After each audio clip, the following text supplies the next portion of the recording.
Usalimu rafiki yangu popote pale ulipo na unapoendelea kunisikiliza. Leo tuna topic inasema mwili wako ukianza kutoa ishara hizi 5, ishara hizi 12, basi jua Mungu anasema nawe ila hujajua. Ukisoma kitabu cha Ezekieli tunaona Mungu anamtokea, ukisoma Ezekieli 1:1 na kuendelea. Lakini pia tunaona Daniel 10:5 mpaka 18, tunaona Daniel anatokewa na Yesu Kristo mwenyewe na malaika, lakini pia na mambo mengi yanatokea na mkuta. Lakini pia tukisoma Yohana sura ile ya kwanza, Ufunuo wa Yohana 9 mpaka 20 na Matendo 2:11 mpaka 5, tunamwona Roho Mtakatifu na Yesu Kristo wakionekana na nguvu ya Mungu kupita kawaida. Lakini pia tunaona ukuu wa Mungu, Ufunuo wa Yohana sura ile ya 4 mstari wa kwanza mpaka 11. Kwa hiyo tunapotembea katika nguvu hii tunaweza kushinda. Sasa ukiona mabadiliko haya kwenye mwili wako, usikate tamaa. Mungu anasema na wewe kwa nguvu ya Roho Mtakatifu. Cha kwanza, jicho kucheza.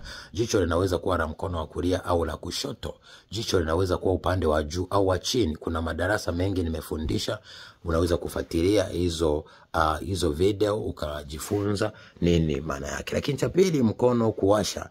Mkono ni wa kulia au ni wa kushoto? Kama ni wa kulia ina maana ni baraka na Mungu anakuongoza kwenye kufanya jambo. Kama ni wa kushoto, kumbuka mkono wa kushoto ni wa ufalme, mkono wa kulia ni wa hapa duniani, wa upande wa kuume. Lakini pia tatu ni mguu kuchoma.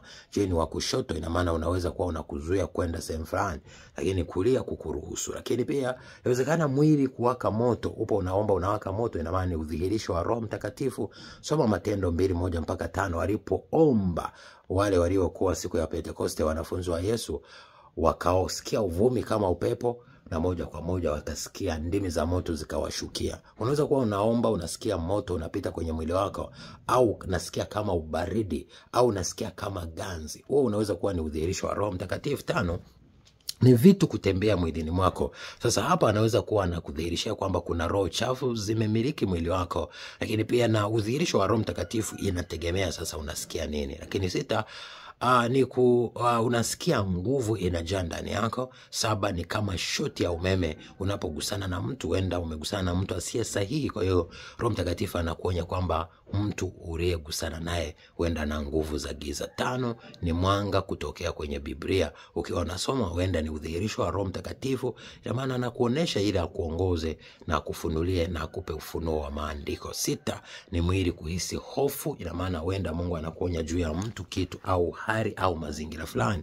Lakini 7 moyo kuuma unapoonana na mtu au unapozungumza na mtu, wenda huyo mtu si sahihi, ina maana Mungu anakuonesha kwamba huyo mtu ataumiza maisha yako au moyo wako. 8 ni majinamizi kukushambulia, wenda Roho Mtakatifu anakudhihirishia kwamba kuna hali ya hatari inashambulia nafsi yako, roho yako na mwili wako. 9 ni kusikia kama kitu kinakugusa rohoni, mwilini. Ni unasikia. Kuna watu unaweza kuona maono kama ya wazi vile. Unaweza kusikia kama kitu kinakugusa. Roho Mtakatifu anaweza kuwa anakuonya, au roho chafu inataka kukuletea giza, kwa hiyo Mungu anakuonya. 10 ni kichwa kuchoma.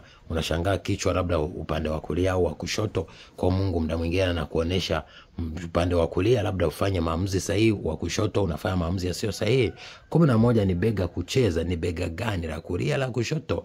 Kwa hiyo muda mwingine Mungu anakuonesha direction kwenye maisha yako, au ni wapi uegamie ili uweze kupata matokeo. Kama ukiegamia mkono huu wa kushoto, wenda utaweza kupata hasara na kupoteza. Lakini mkono bega la kulia, wenda Mungu anakuonesha ukiegamia kwenye yale maamuzi yale, wenda utaweza kushinda. 12 tamaa kukuandama mwilini, na unashangaa mwili unaanza kuwa na tamaa, basi Mungu anaweza kuwa anadhihirisha kwamba roho za ukahaba zimeanza kukuandama. Kwa hiyo usipotubu, usipoomba ukaishi maisha matakatifu na kujitenga na hizo roho, basi wenda shetani ataanza kutawala mwili wako na kukuletea giza.